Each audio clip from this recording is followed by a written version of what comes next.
Et on se retrouve donc pour cette revue de presse de l'économie.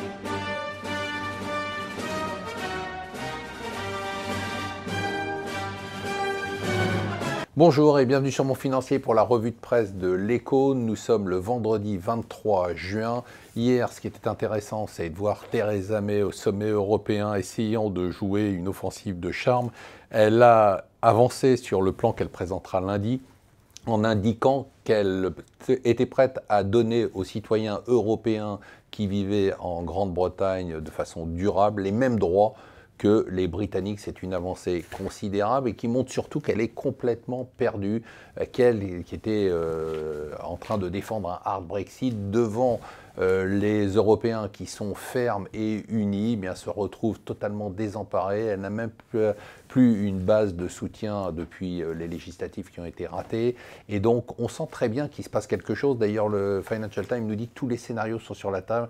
Il en dresse 6 entre le ultra soft Brexit et le ultra hard Brexit. Alors, le sommet européen, encore une fois, c'était Macron rockstar. Il a été accueilli, mais vraiment comme un dieu vivant, comme le Messie. Ça continue pour lui la bonne série. Il veut une Europe qui protège. Tout le monde trouve ça génial. Tout le monde trouve tout ce qu'il dit absolument génial. Là, il continue à marcher sur l'eau et ça, c'est toujours assez passionnant. Le Qatar, vous savez, est dans une position délicate. Ça n'empêche pas de lancer une offre pour acheter 10% d'American Airlines. Ça va sûrement beaucoup plaire à Donald Trump et beaucoup plaire aux Saoudiens. Apple se dit que le prochain marché dans lequel il faut pénétrer, le deuxième marché du mobile derrière la Chine, c'est l'Inde. Il n'a que 3% de la part de marché. Du coup, il décide de vendre en Inde des Apple qui seront fabriqués sur place pour capter ce marché assez important. Alors, le pauvre Bruno Le Maire, il pensait être peinard avec son poste en ayant trahi son camp, il se disait que c'était bon.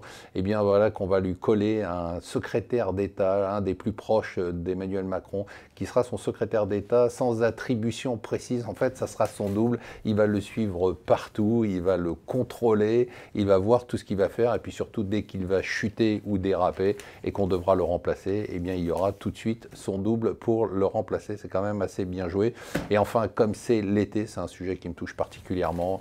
Aujourd'hui, et le Parisien fait un dossier spécial sur les 7 régimes au banc d'essai. En gros, il faut arrêter de bouffer. Voilà, restez avec nous sur Mon Financier.